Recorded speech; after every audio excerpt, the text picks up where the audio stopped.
March 14, 2019. I remember the date because it was a Friday, and I remember thinking how strange it was that a job like this would start on a Friday. The smell hit me before I even got out of my truck, that particular blend of wet wood rot and something sweeter underneath, almost floral. Like lilacs left too long in a vase. The farmhouse sat about 40 yards back from Route 322, just outside of a town called Clearfield in central Pennsylvania. I'd driven past it maybe 100 times over the years without really seeing it.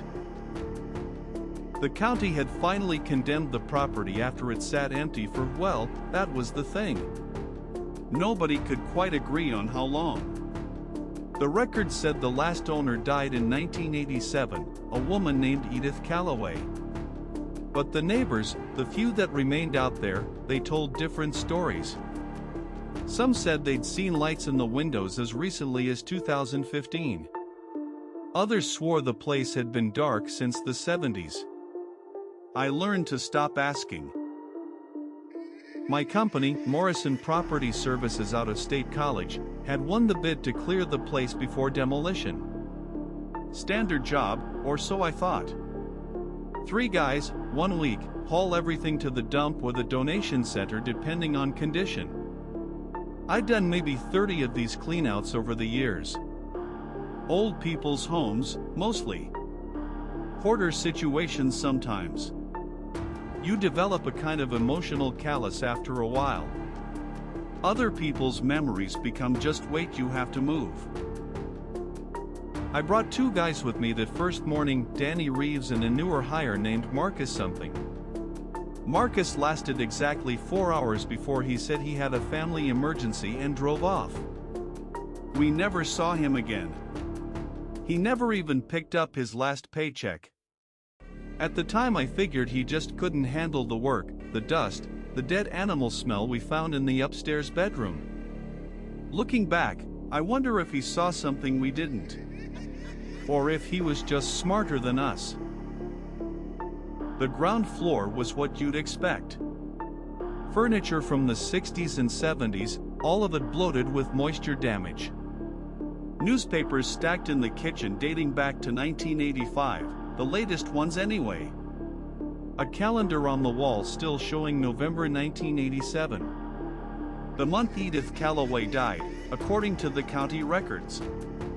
Alone, they said. No family. No will. The property just sat there, caught in some kind of legal limbo for over 30 years while the county figured out what to do with it. It was Danny who found the cellar door. Not the main cellar entrance, that was obvious, a heavy oak door in the kitchen floor with an iron ring pull. We'd already been down there, cleared out the mason jars and the rusted tools and the usual basement debris. No, Danny found a second door. It was hidden behind a bookcase in what must have been a sitting room, camouflaged so well that I'd walked past it 6 or 7 times without noticing. The bookcase wasn't on any kind of hinge or track. It had just been placed in front of the door, like someone wanted to forget the door existed. The books on the shelves were all children's books. That detail didn't register as strange until later, until I understood.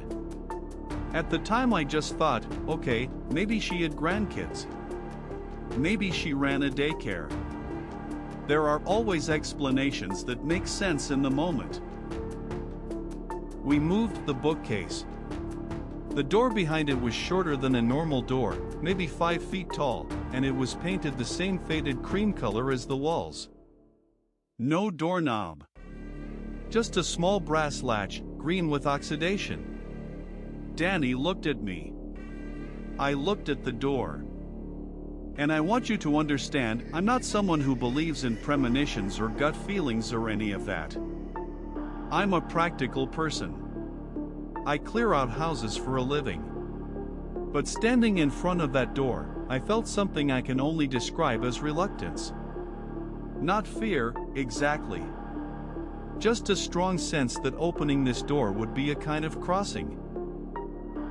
Danny reached for the latch. It opened with a sound like a sigh.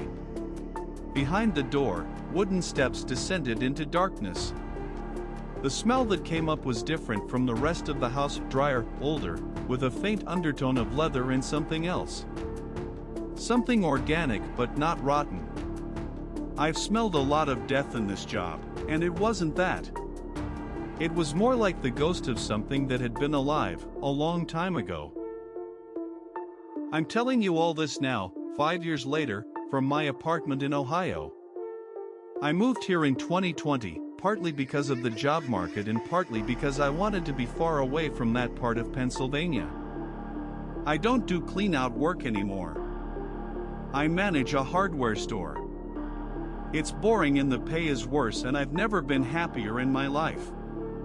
Sometimes I think about calling Danny, but I don't know what I'd say. We haven't spoken since that week. Some things don't need to be talked about. They just need to be survived. We went down the stairs. Of course we did. That was the job. Danny went first with a flashlight, one of those heavy mag lights that double as a weapon if you need them to. I followed with a smaller LED light, watching the walls as we descended. The walls were stone, hand-laid probably 100 years ago or more. The mortar between the stones was crumbling in places, revealing dark gaps that could have held anything. The stairs turned once, then twice. We were going deeper than made sense for a cellar. And then we reached the bottom, and Danny's flashlight beam found the first shelf. He didn't say anything. Neither did I. We just stood there, breathing in that dry leather smell, staring at what Edith Calloway or someone had collected in the dark beneath her farmhouse. Shoes. Children's shoes. Dozens of them, arranged on wooden shelves that lined every wall of the room. Small shoes, the kind you'd buy for toddlers or young children. Some were leather, some canvas, some materials I didn't recognize. They were organized by size, smallest on the left, larger toward the right. I counted them later, after Danny left, after I went back down alone like an idiot because I needed to understand. 73 pairs. 146 individual shoes. Each pair was positioned carefully, toes pointing outward, as if they were on display in a store. Some were clearly antique. I saw button-up boots that looked Victorian, little leather Mary Janes from maybe the 20s or 30s. Others were more recent. I recognized the brand on one pair, Stride Right. My own daughter had worn Stride Rights when she was 4. Danny picked up one of the shoes. A small brown Oxford, the leather cracked and dry. He turned it over, looked inside, and that's when he made a sound. Not a word, just a noise in his throat. He handed me the shoe without looking at me. I angled my light into the interior. On the insole, in faded but still legible handwriting, someone had written a date. September 3, 1952. We checked another shoe. November 17, 1961. Another. August 29, 1978. Every single pair had a date written inside. The date spanned almost 90 years, from 1931 to, and this is the part one still can't explain, the part that made Danny walk up those stairs and out of that house and drive away without saying goodbye, to March 13, 2019. Yesterday. The date written inside the most recent pair of shoes, a set of small pink sneakers with Velcro straps, was yesterday. Those sneakers weren't dusty like the others. They weren't cracked or faded. They looked like they'd been placed on the shelf within the last 24 hours. And when I touched them, when I picked them up to look for the size, to find some explanation that made sense, they were warm. Not room temperature. Warm, like they'd just been taken off someone's feet. I should have followed Danny. I know that now. But I stayed. I stayed because I was 43 years old and I'd been doing this work for 18 years and I had never seen anything I couldn't explain. I stayed because explaining things was my job, and I refused to leave that cellar without an explanation. That was my mistake. One of many. I photographed everything. Every shelf, every pair of shoes, every date. I used the camera on my phone because that's what I had, and I photographed for maybe 2 hours, moving methodically around the room. The room was larger than I'd initially realized. It extended further back, into the darkness, past the range of my flashlight. I didn't explore that part. I told myself it was because I needed to document what I could see first. The truth is I couldn't make myself walk into that darkness. Some instinct older than reason held me back. I want you to understand something. I know how this sounds. I know you're listening to this and thinking there's a rational explanation. Someone was living in that house, maintaining that collection, adding to it. Squatters, maybe. Some local with a disturbing hobby. I thought those things too. I clung to those explanations. But the county confirmed, with documentation, with utility records, with testimony from the neighbors, that no one had been inside that farmhouse since 1987. The doors had been sealed. The windows had been boarded. There was no way in. And yet, those pink sneakers. March 13, 2019. Warm to the touch. I've spent 5 years trying to understand how that's possible. I've researched the property, the Calloway family, the town of Clearfield.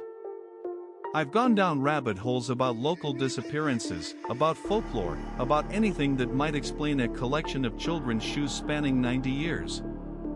I found some things. Nothing that explains everything. Just pieces that almost fit together, like a puzzle missing its edge pieces. Edith Calloway never had children. That's documented. She married in 1945, widowed in 1951, lived alone in that farmhouse until her death in 1987. No nieces or nephews. No record of her working with children in any capacity. But I found something else, a mention in a 1958 issue of the Clearfield Progress, a local paper that went out of business in the 90s. A woman named Edith Calloway had been questioned in connection with the disappearance of a child. A 6-year-old boy named Thomas Brewer. No charges were ever filed. The boy was never found. I found 3 more. 3 other mentions, scattered across decades, of children who vanished in that area. 1961, 1978. 1983, each time, the trail went cold. Each time, no one was charged. I couldn't find any direct connection to Edith Calloway in the later cases, but the dates in those newspaper articles corresponded to dates written inside the shoes. I checked. November 17, 1961. A girl named Patricia Vance, age 5. The date was written in a pair of small red boots with brass buckles. I need to pause here.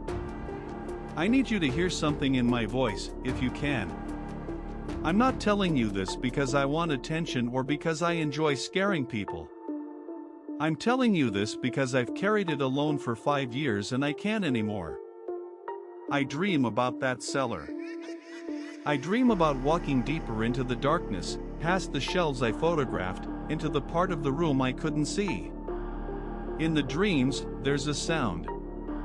A rhythmic sound, like footsteps. Like small feet walking. And I always wake up before I see what's making it. After Danny left, I sat in my truck for a long time. The afternoon light was fading, turning the farmhouse into a silhouette against the orange sky. I called my supervisor, a guy named Phil Morrison who owned the company. I told him what we'd found. He was quiet for a long time, and then he said, "Call the police." So I did. And what happened next is maybe the strangest part of this whole story. The police came. 2 deputies from the county sheriff's office, young guys who clearly thought they were about to deal with some meth lab situation or a body dump. I led them to the cellar door. I led them down the stairs. I showed them the room with the shoes. They photographed everything. They called in more people. Crime scene techs. A detective from state police. For about 4 hours, that farmhouse was the most important place in Clearfield County. And then it wasn't. I don't know how else to describe what happened. The investigation just stopped. Not officially, it's probably still open, some cold case file in a cabinet somewhere. But the activity stopped. The deputies stopped calling me back. The detective who'd taken my statement never followed up. When I called the sheriff's office 2 weeks later, asking for updates, they acted like they barely remembered the case. "We're looking into it," they said. "These things take time." They never called again. The farmhouse was demolished on schedule. April 2019. I wasn't there, but I drove past the site a few weeks later. Nothing but a concrete slab and some yellow caution tape. The county records show the debris was hauled to a landfill in Phillipsburg. I called the landfill once, asked if anyone remembered what was in that load. The woman on the phone laughed. "Honey, we process 300 tons a day. I don't remember what came in yesterday." The shoes are gone. The shelves are gone. The room beneath the farmhouse is just rubble now, buried under tons of dirt and refuse. Sometimes I wonder if that was the point. If someone made sure that evidence disappeared into a place where it would never be found again. I don't have proof of a cover-up. I just have a feeling, and feelings aren't evidence. I know that. But I also know what I saw. I know those shoes were real. I know the dates were real. The photographs I took, all 217 of them, are still on my phone. I've thought about posting them online, sending them to journalists, doing something to make people pay attention. But every time I open that folder, I notice something. The images are degrading. That's the only word for it. They're becoming less clear, less detailed, like they're fading. The first photo I took, the one showing the full shelf of shoes, is almost unrecognizable now. Just shapes and shadows. I've had 2 different phone repair places look at it. They can't explain what's happening. There's another thing. I've mentioned my daughter. She was 8 in 2019, 11 now. She doesn't know about any of this. I've never told her, never will if I can help it. But last year, we were cleaning out her closet, donating old clothes and shoes she'd outgrown. We found a pair of sneakers she'd worn when she was 4. Pink sneakers with Velcro straps. Stride Right brand. She asked if she could keep them, just for memories, and I said of course. A week later I found them in the trash.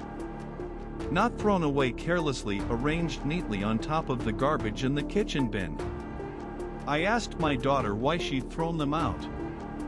She looked at me with this strange expression, confused and a little scared, and said, "I didn't, Dad." "I thought you did." My wife said the same thing. No one remembered putting them there. I threw them away again, in the outdoor garbage, the night before pickup. They were gone by morning. I told myself a raccoon took them. I told myself a lot of things. I'm good at that, at finding the explanation that lets me sleep at night. But I also started doing something I can't quite explain rationally. I started keeping track of my daughter's shoes. Counting them. Checking them. Making sure they're all accounted for. My wife thinks I've developed some kind of OCD, and maybe I have. Maybe that's all it is. A trauma response, a fixation born from stress. That's what the therapist I saw briefly in 2020 suggested. But here's the thing I've never told the therapist, never told my wife, never told anyone until now. Last month, I was at a Walmart in Columbus, just picking up groceries. I walked past the shoe aisle and I saw a woman standing there, looking at children's sneakers.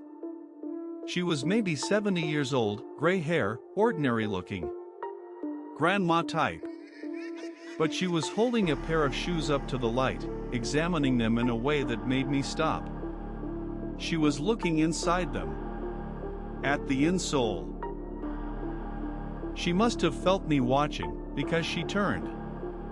And I swear to you, I know how this sounds, she smiled at me. Not a friendly smile. Not a polite stranger in public smile. It was a smile of recognition. Like she knew exactly who I was and what I'd found in that cellar. She put the shoes back on the shelf, very carefully, and walked away. I never saw her face again. But I found myself walking to that shelf, picking up those same shoes, looking inside. Nothing was written there. Of course, nothing was written there. It was a Walmart in Ohio in 2024. I stood there for a long time, holding those small shoes, trying to convince myself that what I'd seen was meaningless. A coincidence. An old woman shopping for her grandchild. My own paranoia projecting significance onto random events. That's probably true. That's almost certainly true. But when I put those shoes back on the shelf, I noticed my hands were shaking. And when I got home that night, the first thing I did was check my daughter's closet. Count the pairs. Make sure they were all there. It's late now. Almost 2 a.m. I've been writing this for hours, trying to get it all down, trying to make it make sense. It doesn't make sense. I know that. A collection of children's shoes in a cellar, dates matching disappearances, evidence that vanishes, photographs that fade. It sounds like a story someone made up to scare people on the internet. I wish it was. I wish I was creative enough to invent something like this. I went back to Clearfield once, about a year ago. I don't know why. Some kind of compulsion, maybe.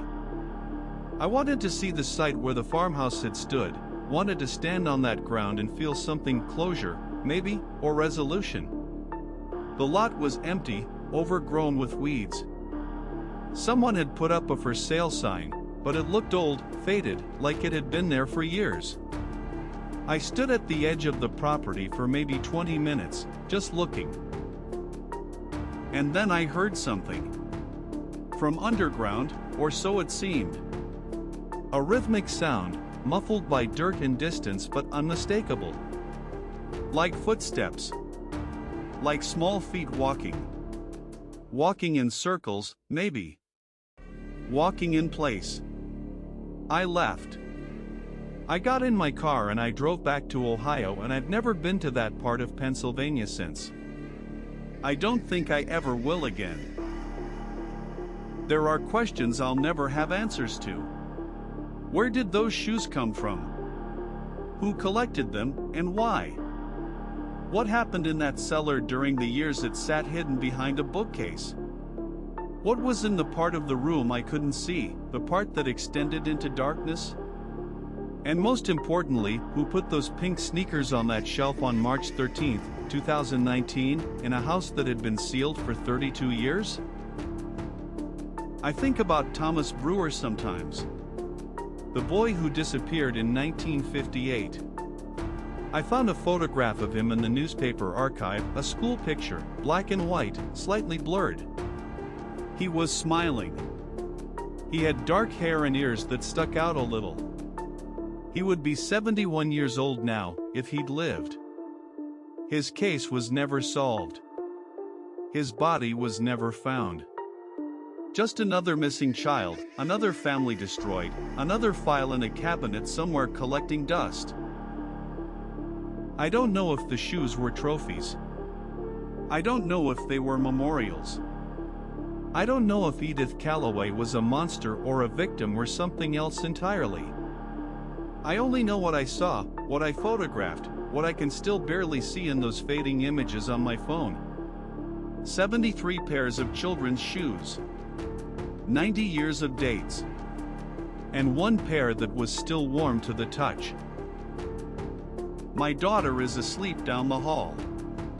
She's 11 now, almost too old for the small sneakers that used to fit her. Soon she'll be wearing adult sizes, and maybe then I'll stop counting. Maybe then I'll stop checking. Maybe then I'll convince myself that what I found in that cellar has nothing to do with me, nothing to do with her, nothing to do with anything but the past. But I know that's not true. I know because of the way that old woman smiled at me in the Walmart. I know because of the photographs that keep fading, like something doesn't want them to exist. I know because of the dreams, the footsteps, the sound of small feet walking in the dark. Whatever was in that cellar didn't stay in that cellar.